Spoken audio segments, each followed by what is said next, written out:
Halo para sahabat semua. Kali ini saya ingin memperkenalkan satu program baru, yaitu Catatan Harian Bunda. Pada program ini yang pertama, saya mengambil tema tentang novel kabur 8 kali selama ini. Saya mencatat 8 kali itu adalah 2 kali di Bekasi. Ketika itu umurnya sekitar 4-5 tahun. Kemudian yang berikutnya 1 kali di Jalan EE, ketika kami tinggal Jalan EE, Kebonjeruk, Jakarta Barat. Itu sekitar 2004-2005. Novel sedang mungkin sekitar usia 5-6 tahun ya. Kemudian ketika kami tinggal di Jalan Kenanga, masih di Jakarta Barat juga, itu sekitar tahun 2005 ya sampai tahun 2012. Nah, di tengah-tengah itu kami ada di Amerika Serikat tahun 2006-2007. Novel juga kabur 1 kali. Kemudian yang terakhir, ketika usianya cukup relatif agak besar, yaitu ketika kami sudah tinggal di sini di Jalan Musyawarah sekitar tahun 2012 mungkin 2013 ya, sekitar tahun-tahun itu ya. Novel waktu itu sudah SMP ya. Nah, dari 8 kali yang saya ingat itu ya, sebenarnya ada lebih sih ya, mungkin 9 kali gitu ya. Tapi yang 1 kali tidak terlalu ekstrim kaburnya ya, artinya cepat gitu kita bisa temukan. Tapi dari sekian ya jumlah novel kabur itu, saya yang akan ceritakan dalam catatan harian Bunda ini hanya kabur-kabur yang benar-benar ini ya, sangat berkesan dan cukup lama, yaitu 1. Ketika tahun 2004-2005, waktu itu kami tinggal di Jalan EE Kebonjeruk, Jakarta Barat.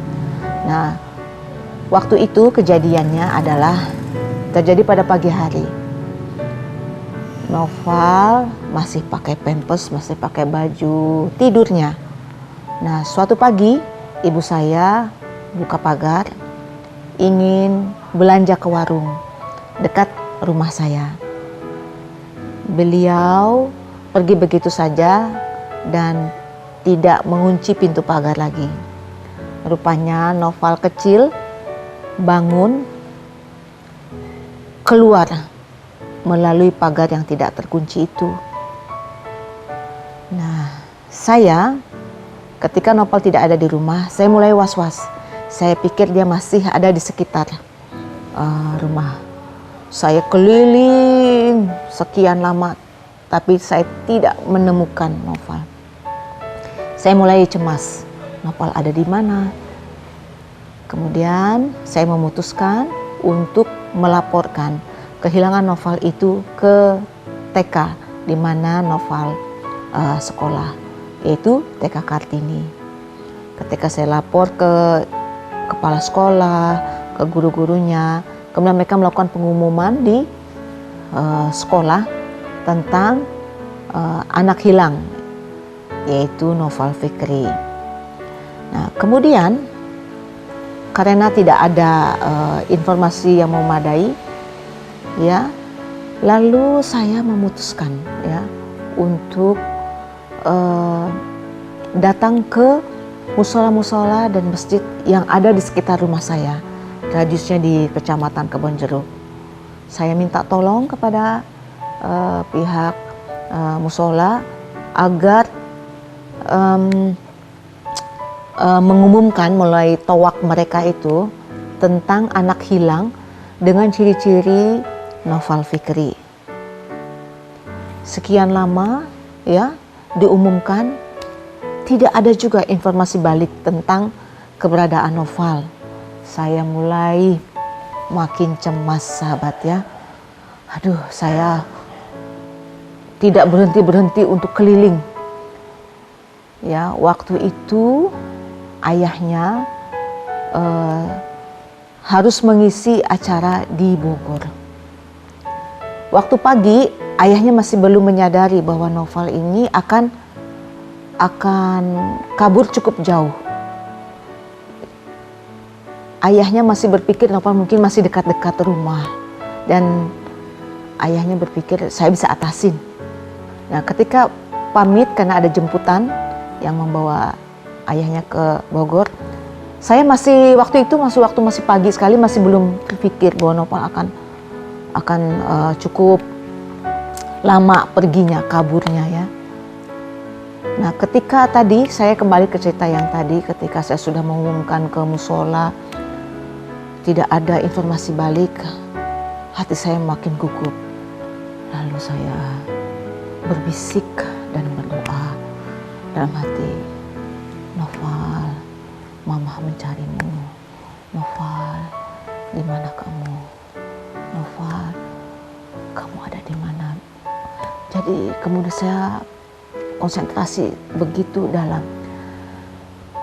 Kenapa saya melakukan itu? Karena saya mempercayai satu sahabat ya, bahwa antara ibu dan anak itu ada kontak batin ya.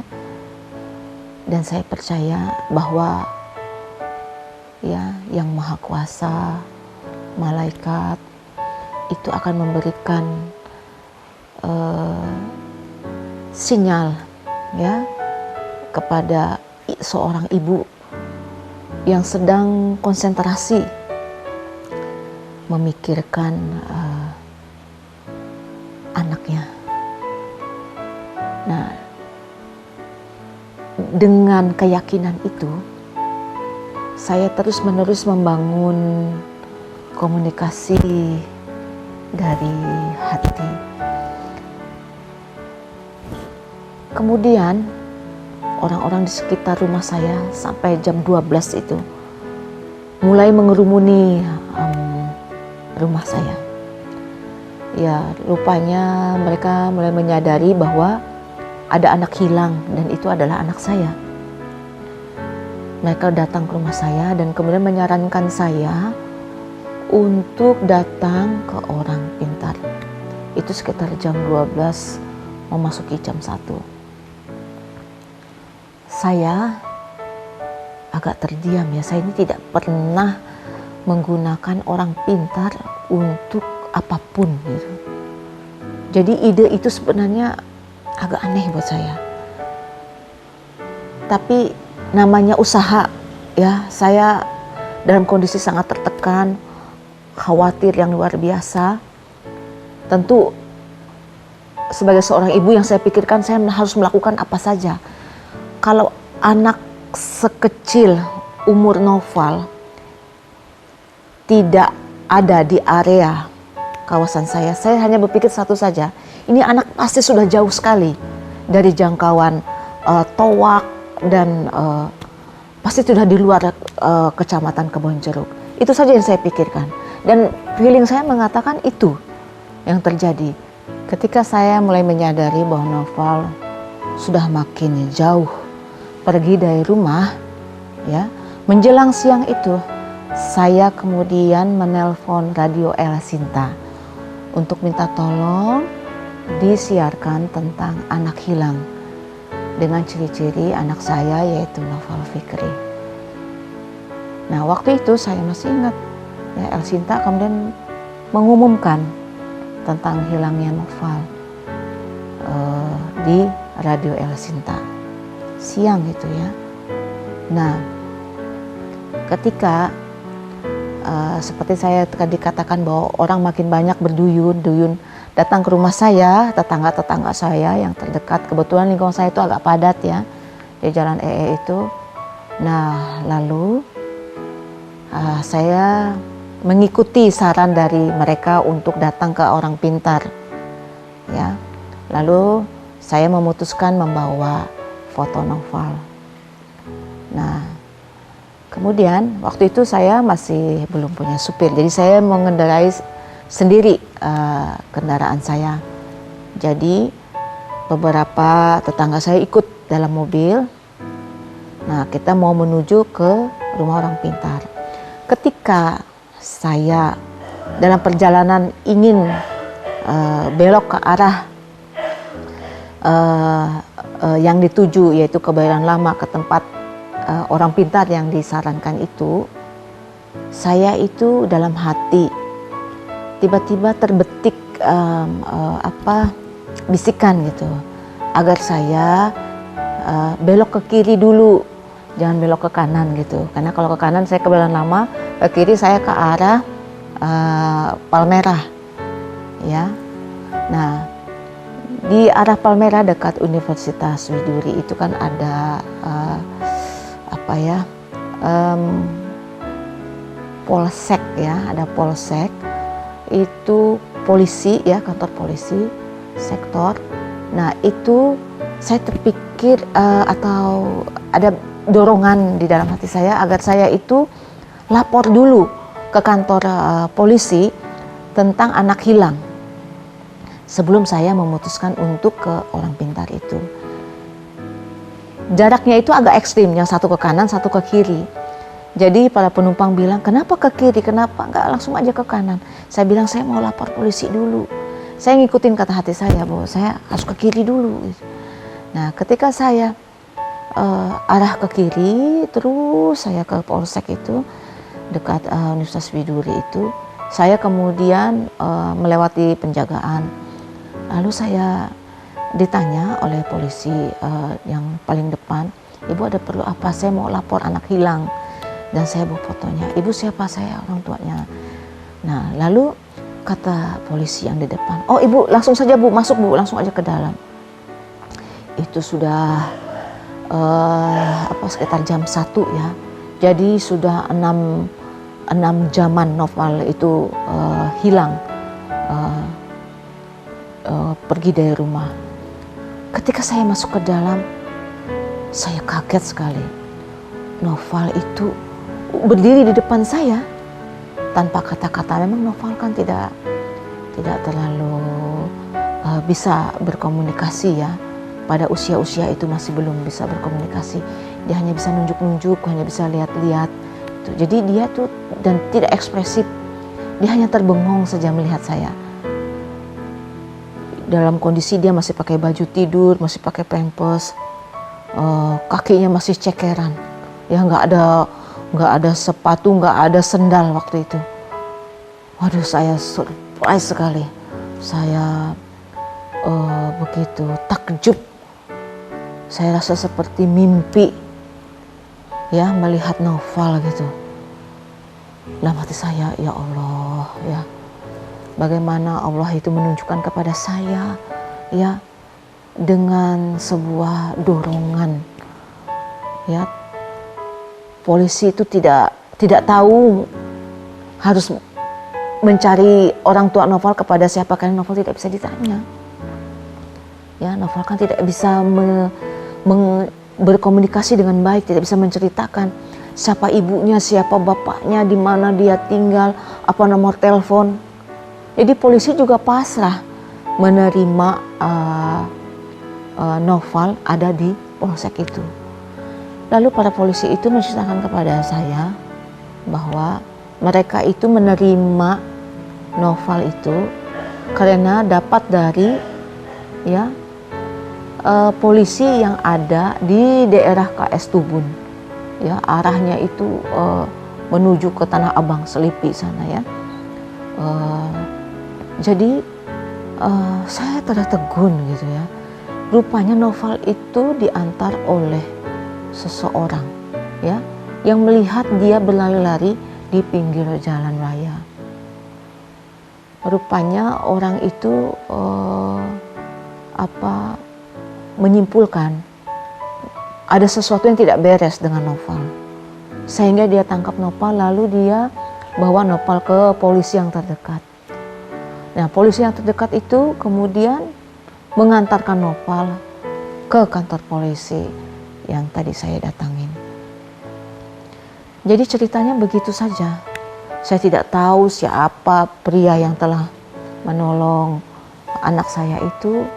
Ya, akhirnya saya terima aja, dan polisi itu mau menyerahkan Noval kepada saya karena saya membawa foto Noval, ya, untuk menunjukkan bahwa Noval itu memang benar anak saya. Begitu. Jadi itu kehilangan Noval yang bagi saya sangat berkesan. Ada kehilangan juga yang juga cukup berkesan, itu adalah ketika dia itu kabur ketika saya tinggal di Jalan Kenanga. Itu kami berada di Komplek Kodam. Kenapa saya waktu itu ya tahun 2005 memutuskan tinggal di Komplek Kodam? Karena saya trauma melihat Noval kabur waktu kami tinggal di Jalan EE. Saya berharap kalau kami ada di komplek seperti Kodam gitu ya, maka Noval lebih terjaga karena ini lingkungan tentara gitu ya. Dan kebetulan di sana saya itu punya tetangga namanya Pak Basir. Jadi Pak Basir ini ya orang yang cukup berpengaruh di Komplek Kodam. Pak Basir ini mantan wakil gubernur di Papua. Dulu waktu beliau masih perwira menengah, dia tinggal di asrama yang merupakan tetangga rumah saya di Palangkaraya, Kalimantan Tengah. Jadi waktu di Palangkaraya, Kalimantan Tengah, saya tinggal di Jalan Diponegoro, nomor 7. Nah, asrama perwira menengah tentara TNI Angkatan Darat itu adanya di nomor 6. Nah, Pak Basir itu tinggal di situ bersama perwira-perwira yang lain.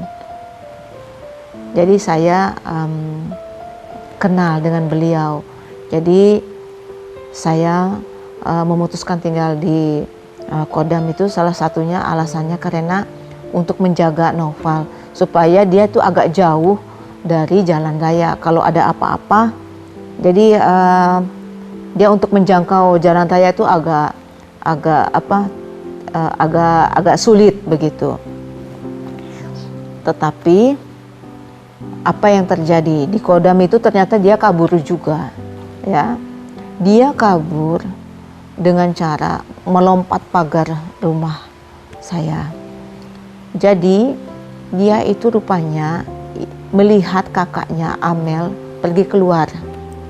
Rupanya dia ingin ikut. Nah, Noval itu pada usia-usia itu tahun 2005, 2006 apa itu kalau lari itu kuat sekali, cepat sekali ya. Jadi kita itu tidak bisa lengah sedikit pun. Nah, ketika dia pergi itu, nah itu lama juga. Ternyata dia ya naik mikrolet jurusan Tanah Abang Meruya. Waduh, saya stres berat. Itu juga lama sekali hilangnya, ya berjam-jam. Jadi waktu itu masih ada ayahnya di rumah. Jadi kita mencoba mencari Noval kemana-mana. Lalu saya seperti biasanya saya tuh konsentrasi. Noval ada di mana, Noval ada di mana. Jadi saya berusaha untuk komunikasi dengan Noval dan meminta sinyal kepada yang kuasa gitu ya, di mana Noval berada. Ketika hari sudah menjelang mendekati sore, ya, Noval itu tiba-tiba ayahnya itu di depan, ya, dekat pom bensin di depan komplek kami itu, Kodam. Sebuah mikrolet tiba-tiba berhenti, ya. Tak tahu Noval itu turun dari mikrolet. Kemudian dia berteriak, "Ayah!" gitu. Wah. Ayahnya itu kaget melihat Noval turun dari mikrolet. Ya, jadi dari supir mikrolet itu kita diinfokan bahwa Noval itu berjam-jam ikut mikrolet dia, muter-muter. Jadi Tanah Abang Meruya, jadi muter gitu berjam-jam. Dan mereka ini bingung, Nopal ini kenapa nggak turun-turun tuh dari mikrolet, ya? Lalu mereka ingat-ingat, ini anak ini naiknya pertama kali itu di mana gitu. Nah lalu mereka tandain, lalu mereka ingat itu di pom bensin di depan komplek Kodam. Ya alhamdulillah bapaknya itu kebetulan ya pakai sepeda motor, ya terdiam di pinggir jalan itu. Ya diam saja. Tiba-tiba Nopal itu berhenti di depan itu mikrolet dan ketemu begitu saja.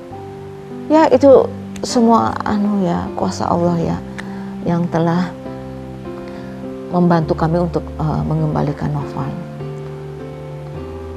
Ada juga suatu kali Nopal ya, waktu kami di musyawarah ini, Nopal itu hilang ya maghrib, gara-garanya dia ingin ke Cibitung. Dia mengatakan bahwa dia ingin ke tempat uaknya, kita sebut Wak Yuswar di Cibitung. Cibitung itu jauh sekali dari Jakarta Barat ini ya, sahabat ya. Jadi ketika dia Nopal minta mau ke Cibitung itu, kami merasa itu tidak mungkin ya. Maghrib ke Cibitung itu macet total, jadi kita tuh tidak mungkin ke sana. Rupanya Nopal ini penasaran. Tanpa kami sadari, dia pergi sendiri keluar. Nah, itu hilang lama sekali ya. Cuman nggak sampai 6 jam, 4 jam. Ya sekitar ada 3 jam ya. Kami tidak tahu, Nopal tidak bisa dihubungi ya. Tahu-tahu ya malam-malam dia balik sendiri gitu. Diantar sama tukang ojek. Gitu. Tidak banyak yang bisa kami tanyakan dari Nopal. Karena kan dia ada keterbatasan komunikasi. Waktu itu dia sudah SMP sebenarnya. Tapi Nopal memang masih ada kesulitan untuk menceritakan dia ini apa gitu ya. Sudah kemana aja gitu. Dia hanya bilang Cibitung. Jadi kami tuh tahu benar Nopal itu kan orangnya sangat obsesif. Jadi apabila dia punya keinginan ingin pergi kemana, dia itu ngotot. Kita bisa selama 2 minggu itu, kalau kita tidak penuhi keinginannya, dia akan terus menerus meminta agar diantar ke tempat yang dia mau. Itu sebabnya saya dan ayahnya, kalau Nopal ada keinginan ke Cibitung atau kemana, kita selalu penuhi. Karena kita khawatir dia akan jalan sendiri atau terlalu terobsesi ya, yang akan membebani pikiran dia gitu. Nah ketika tadi dia itu hilang, kita dapatkan bahwa uangnya sudah habis. Kita hanya tanya, ini kenapa uang Nopal habis? Bayar ojek gitu. Nah akhirnya dari situ kami menyimpulkan Nopal itu ya pergi ya berusaha ke Cibitung, tapi kemudian tukang ojeknya mengembalikan dia kembali ke rumah itu. Jadi itu. Dan lalu ada yang paling bagi saya yang paling berkesan itu adalah ketika dia kabur di Amerika Serikat. Jadi begini ya sahabat, tahun 2006 sampai 2007 kami tinggal di Amerika. Waktu itu ayahnya Nopal dapat beasiswa dari Fulbright ya untuk sekolah di Notre Dame University di South Bend, Indiana, Amerika Serikat. Nah, jadi kejadiannya adalah pada waktu sore hari, ya. Jadi saya itu sedang repot-repotnya, ya, di dalam apartemen. Tapi saya itu mengizinkan Nopal bermain di halaman karena banyak anak-anak yang juga sedang bermain, kakaknya juga sedang bermain, ya, di halaman itu. Kemudian halaman itu persis, ya, di depan kaca apartemen saya. Kan saya itu tidak di lantai 2, tapi di lantai dasar, di ground ya. Jadi satu lantai. Jadi saya bisa menengok Noval, bisa ngomong lewat kaca gitu. Jadi saya tidak punya pikiran bahwa Noval akan kabur gitu ya. Tiba-tiba ya, saya kaget ketika saya menoleh sebentar ke halaman, Noval sudah tidak ada di halaman. Saya tanya kakaknya juga tidak tahu. Loh, saya lihat ini kan banyak anak-anak bermain, kemana Noval? Rupanya dia itu keluar dari kerumunan anak-anak itu, entah kemana. Waduh, saya kaget, saya cari kemana-mana. Kebetulan ya kami itu tinggal di University Village. University Village itu adalah apartemen ya, yang besar sekali untuk international student ya. Jadi ada dari Cina, dari Mesir, dari Pakistan ya. Ada pokoknya dari berbagai negara ya, itu semua ditempatkan di University Village itu. Ya, itu adalah apartemen untuk international student ya. Jadi besar sekali. Saya itu mengelilingi itu saja makan waktu. Ya, saya berpikir Noval masih di sekitar itu ya. Karena itu lahannya luas sekali ya, berapa hektar begitu ya. Nah, tapi sampai maghrib Noval itu tidak balik-balik. Wah, saya udah sakit perut ya. Ini negeri orang Noval nggak balik-balik. Ini kemana anak ini? Kemana saya harus mencari? Kemana saya harus minta tolong? Tiba-tiba ya saya kaget luar biasa. Mobil polisi patroli ya Amerika itu meraung-raung datang ke apartemen saya. Keluar polisi ya, 2 orang langsung mencari saya sambil membawa Noval. Aduh, saya kaget sekali. Noval dibawa polisi. Aduh, dalam hati saya, ada apa ini? Kemudian polisi ini itu marah-marah sama saya. Intinya dia bicara ya dalam bahasa Inggris kepada saya bahwa anak saya itu lari-lari di highway. Waduh, dia bilang itu berbahaya sekali ya. Kemudian dia memperingatkan saya dengan keras sekali. Apabila saya tidak bisa menjaga anak saya, maka negara akan mengambil anak saya. Waduh, saya itu dimarahi begitu ya. Saya sampai bercucuran air mata ya. Saya shock ya. Ya, saya ini sebagai orang asing ya di negeri yang besar seperti Amerika itu, saya ya gimana ya, seperti perasaan orang asing umumnya ya, kalau di Amerika itu kita itu selalu takut yang namanya melihat polisi ya, terus terang saja, karena yang namanya isu deportasi ya itu luar biasa ya di negara itu ya. Jadi kalau di Amerika itu beda, kalau kayak kita di Eropa ya, perasaan saya ya, Amerika itu keras sekali dengan kalau kita dengan isu-isu deportasi. Jadi kalau melihat polisi itu gitu, ada perasaan apa ini gitu ya. Itu ya perasaan saya sebagai ibu waktu itu. Nah, itu saya sangat terkesan ya, karena beda sekali ya kalau anak hilang di Indonesia sama anak hilang di Amerika, itu beda sekali sahabat ya. Di sana perlakuannya itu sangat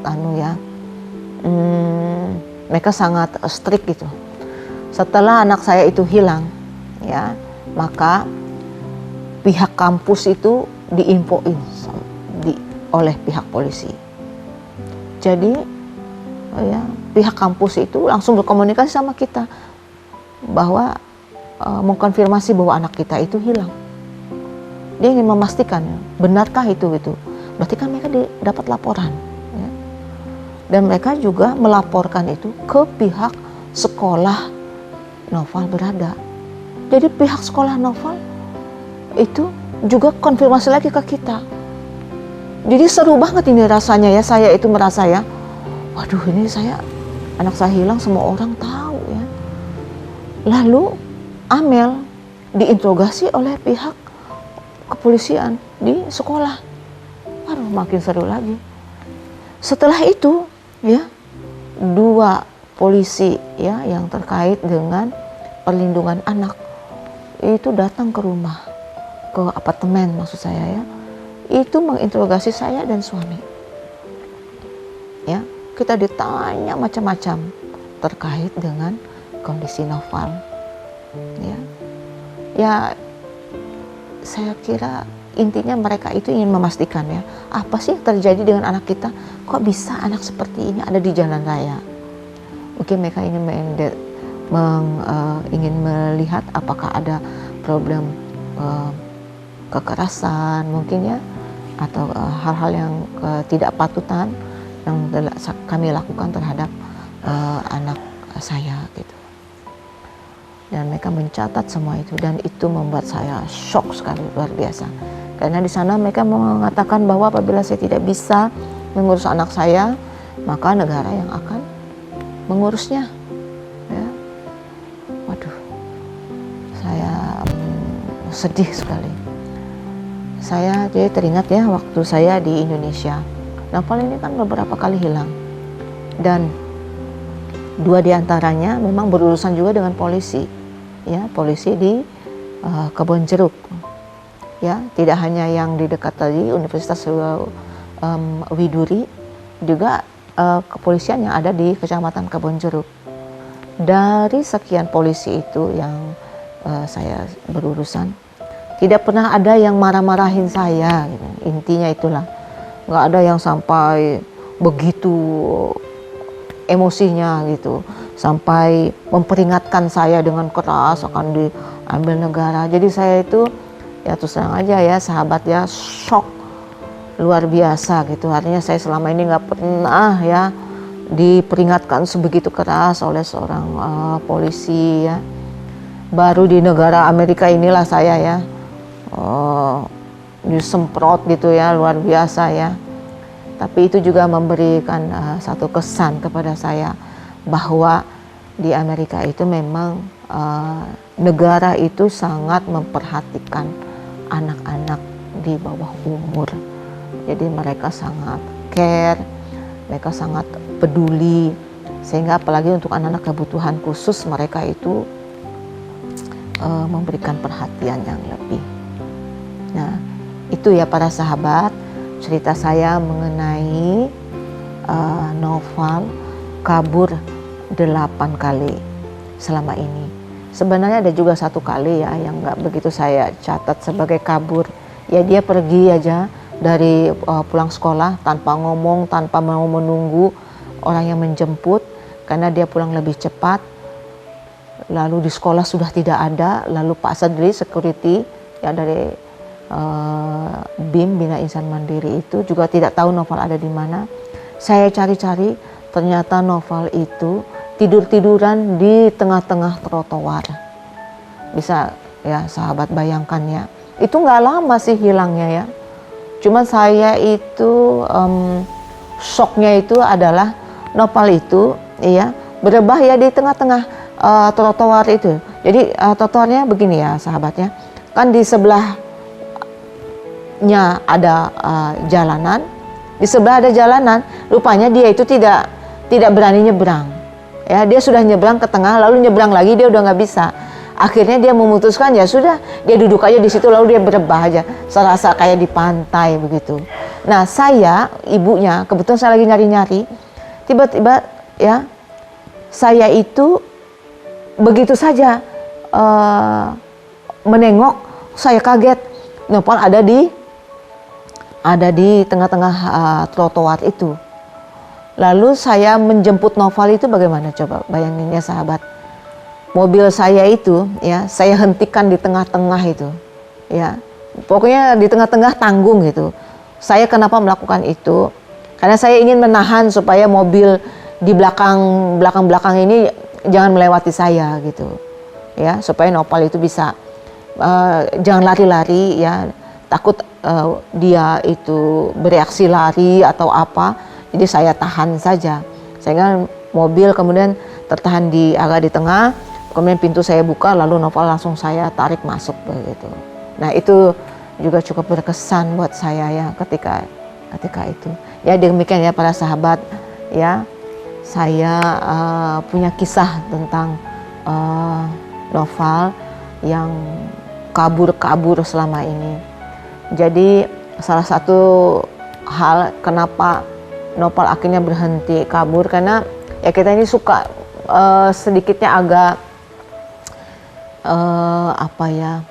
mau coba mempengaruhi Noval dengan sedikit agak menakut-nakutin Noval supaya jangan kabur-kabur. Kita bilang bahwa Noval ini kan suka nonton TV. Kalau Noval itu suka kabur, nanti Noval itu masuk TV, ya. Karena di TV itu kalau orang kabur itu disiarkan di berbagai TV. Nah, dia itu kalau melihat ada pengumuman orang kabur, kita kan selalu tunjuk tuh, Noval akan seperti itu. Nah, dia itu selalu menolak itu, bahwa dia tuh tidak mau. Nah, jadi kita selalu ingin mempengaruhi dia. Nah, kalau dia tidak mau, maka dia jangan kabur. Karena kalau dia kabur, dia akan masuk TV seperti orang yang hilang di TV itu. Begitu ya para sahabat, cerita saya ya. Semoga informasi itu berguna ya buat sahabat-sahabat semua yang mungkin memiliki putra-putri atau teman atau keluarga lain yang juga memiliki problem yang sama seperti Noval. Artinya jangan berkecil hati, jangan bersedih ya. Anda tidak sendiri ya. Saya sudah mengalami banyak hal dengan Noval, tapi alhamdulillah ya, karena Allah ya, saya bisa melewati semua itu dengan baik. Dan untuk hari ini, per hari ini ya sudah tidak ada lagi ya Noval yang kabur-kabur itu. Demikian sahabat, catatan harian Bunda yang pertama ya kali ini ya. Nantikan kisah-kisah yang lain tentang Noval bersama saya. Sampai bertemu lagi pada program catatan harian Bunda berikutnya.